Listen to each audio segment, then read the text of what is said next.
मैं अमित कश्यप और आप देख रहे हैं हंगामा टाइम्स। इस वक्त की खबर आ रही है उत्तर प्रदेश की राजधानी में आज 45 पार्टियों ने सत्ताधारी पार्टी बीजेपी के खिलाफ मोर्चा खोल दिया है। राजधानी लखनऊ में इनका विरोध प्रदर्शन चल रहा है, जिसमें विभिन्न मांगों को लेकर ये सभी पार्टियां एक साथ हैं। हमारे साथ एलएसपी के राष्ट्रीय अध्यक्ष हैं, जिनसे जानते हैं कि आखिर प्रमुखता किस तरह की मांगे हैं और आखिर ये आंदोलन, ये प्रदर्शन क्यों किया जा रहा है। सर, क्यों प्रदर्शन हो रहा है, क्या मांगे हैं? 4.5 कितनी पार्टियां साथ में? 45 पार्टी आज थी जी, अलग अलग उनके राष्ट्रीय अध्यक्ष आए सभी पार्टियों के। और इसमें जो आंदोलन में जो विषय है कि 4.5 साल में जिस तरीके से योगी ने सरकार चलाई, वो किसी भी वर्ग को विश्वास नहीं दिला पाई, चाहे वो इस प्रदेश का दलित हो, पिछड़ा हो, मुस्लिम हो, सबके अंदर एक डर और भय का वातावरण था। और सुप्रीम कोर्ट ने भी कितनी बार इनके ऊपर तो टिप्पणी की कि सुप्रीम कोर्ट के उसके संवैधानिक परंपराओं को छोड़ के, संवैधानिक परंपराओं को तोड़ के जिस तरीके से योगी जी ने काम किया, वो कहीं भी अब तक के जो मुख्यमंत्री उत्तर प्रदेश में रहे हैं, उनके सब मुख्यमंत्रियों में सबसे माइनस नंबर इनके होंगे। योगी जी के मुझे नहीं लगता कि उन्होंने कोई नया अस्पताल बनाया हो, योगी जी ने कोई नया कोई फैक्ट्री ऐसी कोई चलाई हो। यहाँ के जो अपने आकाओं को खुश करने के लिए, उद्योगपतियों को खुश करने के लिए इन्होंने औने पौने दाम में यहाँ की प्रॉपर्टी बेची।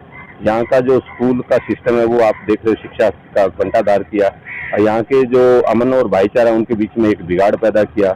और इनके लोग वहाँ भारतीय जनता पार्टी के लोग जहाँ दिल्ली में जाके नारे लगाते हैं और ये बोलते हैं कि जब मूल्य काटे जाएंगे श्री राम चिल्लाएंगे।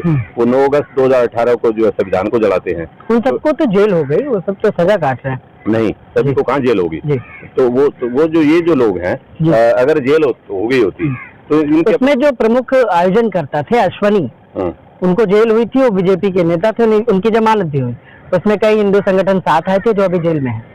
अश्विनी उपाध्याय अब भी तो इसमें है, इस कार्यक्रम में भी बीजेपी में। हाँ, बीजेपी में उन्हीं के नेतृत्व में कार्यक्रम हुआ। अब ये वाला 8 अगस्त का भी तो उसी के नेतृत्व में हुआ। बिल्कुल। इसका मतलब ये हुआ कि जो कांशीराम जी एक बात करते हैं, हम उनके विद्यार्थी हैं। कांशीराम जी कहते जितना बड़ा जुल्म है उसके मुकाबले में सजा हो तो अगली बार हिम्मत नहीं करता। मतलब क्या लगता है, ये बीजेपी की सोची समझी साजिश थी जो आंदोलन दिल्ली में हुआ था 8 अगस्त को? जी, ये भारतीय जनता पार्टी जब इसके खिलाफ जन आंदोलन बढ़ता है, इनकी नीतियों के खिलाफ, महंगाई के खिलाफ, भ्रष्टाचार के खिलाफ, इनकी दादागिरी, गुंडागर्दी के खिलाफ, जो इनके सरकारी जो अधिकारी हैं, जैसे आपने देखा होगा पंचायत चुनाव में यहाँ जो कुछ हुआ, अखिलेश की पार्टी के साथ, बीएसपी के साथ दूसरी पार्टियों के लोग अपना कैंडिडेट, 2 लोग तो पार्टी को अपने कैंडिडेट ही नाम नहीं दे पाए और जो बिल्कुल पर्चे छीने जा रहे थे। और समाजवादी पार्टी के कैंडिडेट पर्चे छीने गए, उनकी ठुकाई पिटाई हुई महिलाओं के साथ, तो वो तो और शर्मनाक बात है। और अखिलेश उसके मामले में तो कोई उनको आंदोलन नहीं कर पाया। जबकि उस दिन से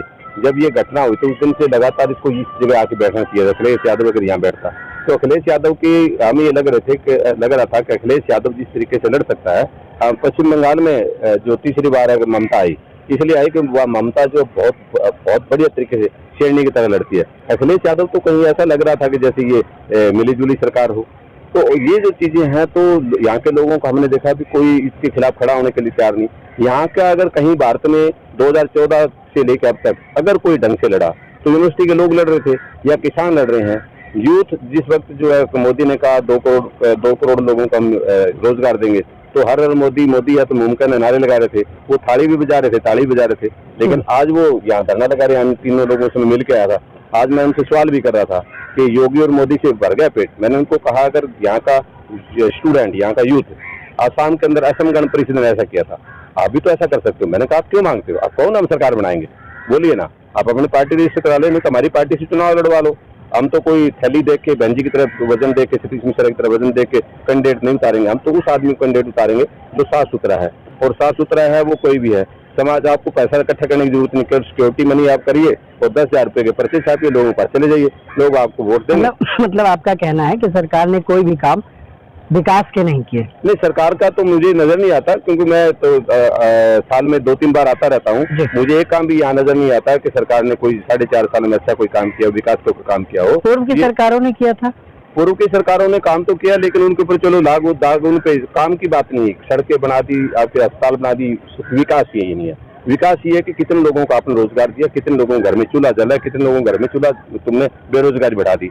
तो ये विकास मैं तो ये मानता हूँ। ये 45 पार्टियों का जो अलायंस है, ये चुनाव लड़ने वाला है यूपी 22 का। जी, यूपी 22 के चुनाव में सभी पार्टियां मिलकर चुनाव लड़ेगी। हमारा मकसद ये है कि हमारा इस चुनाव के अंदर जो वोट का बंटवारा है 31% वोट पा के जो है उत्तर प्रदेश में और केंद्र में दोनों जगह सबसे ज्यादा सीटें लेके गई भारतीय जनता पार्टी।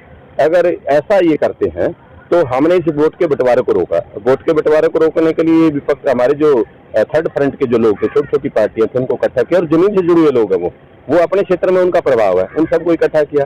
इकट्ठा करके उनको कहा भी तुम्हारी लड़ाई किसके साथ है। तो आज मांगे क्या थी आप लोगों की? हमारी जो मांग ये थी, सबसे पहले तो इस प्रदेश में अमन और भाईचारा पैदा हो, लोगों को विश्वास हो कि इस देश में इस प्रदेश के इसी देश के लोग हैं, इसी प्रदेश के लोग हैं, हम यहाँ के बाशिंदे हैं, हमारा जन्म यहाँ है, हम यहाँ के नागरिक हैं। हमें दो दर्जा अगर कोई भी इनके खिलाफ नारा लगाता है, कोई भी प्रदर्शन करता है, धरना लगाता है, तो कहते पाकिस्तान चले जाओ, ये आतंकवादी है, दाढ़ी वाले को आतंकवादी, पगड़ी वाले को आतंकवादी, हर एक तरीके से ये इनके आईटी सेल है। तो आईटी सेल को जो इन्होंने, हालांकि चीफ जस्टिस रमन्ना जब से आए हैं तो इनको थोड़ा लगाम लगी है, ये तो ये अब तक हमें भी पता नहीं क्या क्या बोलते।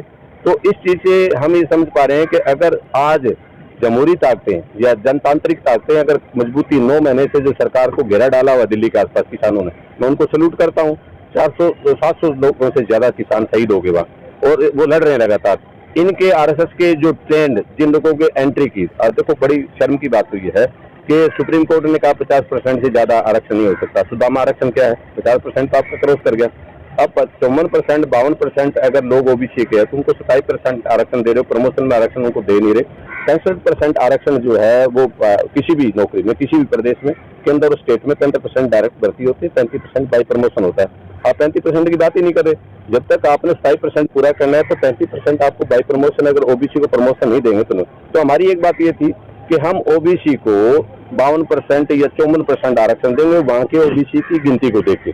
हम कहते हैं जनगणना कराओ। अगर आप सत्ता में आएंगे तो? हाँ, सत्ता में आएंगे तो सत्ता में आएंगे, हम आएंगे, अगर वाली कोई बात नहीं, पक्का आएंगे। क्यों आएंगे कि लोगों ने देख लिया, कांग्रेस को देख लिया, समाजवादी पार्टी को देख लिया, बहन जी को देख लिया, उनकी सरकार 2007 से 2012 की सरकार अब तक की योगी से भी ज्यादा भ्रष्ट सरकार। लेकिन क्या लगता है विपक्ष की जो भूमिका है, क्या आप या आपके साथ 45 पार्टियां जो अलायंस कर रही निभा पा रही हैं? जी, किस तरह से निभा रही हैं? वो जैसे आज का हमारा कार्यक्रम, तो हम इसको लगातार अब आगे चलाएंगे जी, तो इलेक्शन तक चलता रहेगा। लेकिन सिर्फ जब चुनाव सर पे है, 3 महीने बचे हैं, तो आप ठीक कह रहे हो। हमने बामसेप में पहले फैसला लिया, इसके पीछे बामसेप है। हाँ। तो बामसेप ने फैसला 2018 में लिया कि दिसंबर 2018 में कि सामाजिक संगठनों, राजनीतिक संगठनों को इकट्ठा किया जाए और भारतीय जनता पार्टी को अगर रोकना, उसका तरीका यही है। तो उसमें हम कामयाब हुए। तो इस सारे कवायद में हमें 2 साल लगे। 2 साल में उन लोगों को जोड़ा जिनका बीजेपी के साथ कोई रिश्ता नहीं है, जिनके साथ बीजेपी का है कि वो कहता है हम जा भी सकते हैं, चुनाव जीतने के बाद साथ भी जा सकते हैं, तो हमने उनको अपने गठबंधन के साथ जोड़ा। तो बामसेफ बसपा को समर्थन नहीं देगा सर? नहीं, 2006 से 2006 8 अक्टूबर 2006 के जो कांशीराम जी का मर्डर किया था बहन जी ने, उसके बाद हमने फैसला ले लिया कि बामसेफ जो उसके साथ नहीं होगा। लेकिन इसका कोई साक्ष्य तो नहीं? सारे साक्ष्य है हमारे पास में। सुप्रीम कोर्ट में हमने जो सारा इसका दिया, हाई कोर्ट में इसके खिलाफ वो दी, और जितने भी आपके हैदराबाद इंस्टीट्यूट की रिपोर्ट है वो इनके खिलाफ है। और जो फिर भी सजा नहीं हुई? नहीं, सजा में समय लगता है। अब सुप्रीम कोर्ट ने कहा है ना कि जो 20 साल तक तुम्हारा FIR है वो पड़ी रहती है इनके खिलाफ, तो अभी हो सकता है जल्दी इनको सजा हो जाए। तो मतलब यूपी में 2022 का चुनाव आप 45 पार्टियां अलायंस के साथ लड़ने वाले? बिल्कुल लड़ेंगे। तो यूपी की जनता से क्या कहना चाहिए? यूपी की जनता ये है कि आप है ना, जाति को, धर्म को देख के वोट मत दीजिए। आप अपने आने वाले समय को देखिए कि आपके साथ कौन खड़ा है। हम जो जितने भी तो आप बात करेंगे सिर्फ विकास की बात करेंगे, लोगों को रोजगार की बात करेंगे। जो हमारा मनरेगा मजदूर उनको रोजगार मिले, हमारा यूथ बेरोजगार उनको रोजगार मिले। जो जिन लोगों को ये शिकायत है कि एम्प्लॉयमेंट एक्ट हम पास करेंगे, किसी को शिकायत नहीं रहेगी, ट्रांसफर पॉलिसी बनाएंगे, जिसको शिकायत नहीं रहेगी वो किसी MLA के पास जाएगा नहीं पर्ची लेके कि हमारी ट्रांसफर वो क्या नाम है? तो इस टाइप की कोई बात नहीं, तो इस टाइप की कोई बात है ना, कोई रहेगा नहीं। तो हम ये चाहते हैं कि भी इस टाइप का लोगों के बीच में भरोसा दिलाएं कि हम, हमारे संगठन के लोग, हमारी पार्टियों के लोग, ये पार्टियों के लोग जो है चुनाव लड़ेंगे, साफ सुथरे होंगे और इनमें कोई दागी आदमी होगा ही नहीं, किसी दागी आदमी में टिकट नहीं देंगे। चलिए बहुत बहुत धन्यवाद। ये थे हमारे साथ राष्ट्रीय अध्यक्ष मनीराम, महिला भी हैं। उत्तर प्रदेश में महिलाओं के साथ काफी बड़ी बड़ी घटनाएं हो रही हैं, अलायंस के साथ है महिला पदाधिकारी। मैडम क्या कहना चाहेंगी महिलाओं की घटना पर? जो महिलाओं के साथ हुआ है, हम जैसे हमारी सरकारें बनती है तो हमारी कोशिश ये रहेगी कि उनके साथ में कोई भी अत्याचार नहीं होगा। ठीक है। तो प्रदेश अध्यक्ष थी ये महिला जिन्होंने बताया कि किस तरह से उत्तर प्रदेश में 2022 के लिए लगातार कई पार्टियां अपना दाव आजमा रही हैं। इस बार सियासत में कई नई पार्टियों ने कदम भी रखा है। 45 पार्टियों का अलायंस है। देखने की बात होगी कि यूपी की जनता जो लगातार बड़े बड़े वादे और दावे सुनते आ रही है, वादों के बाद उन्हें कुछ मिल भी नहीं पाता। रोजगार की बात पर अभी भी उत्तर प्रदेश में युवा धरना प्रदर्शन कर रहा है, लेकिन उसको रोजगार नहीं मिल पाया। अलायंस कितना कारगर साबित होगा उत्तर प्रदेश में, और ये अलायंस किसके साथ जाएगा, ये भी देखने की बात होगी। सहयोगी गिरीश के साथ मैं विक्रम लखनऊ से।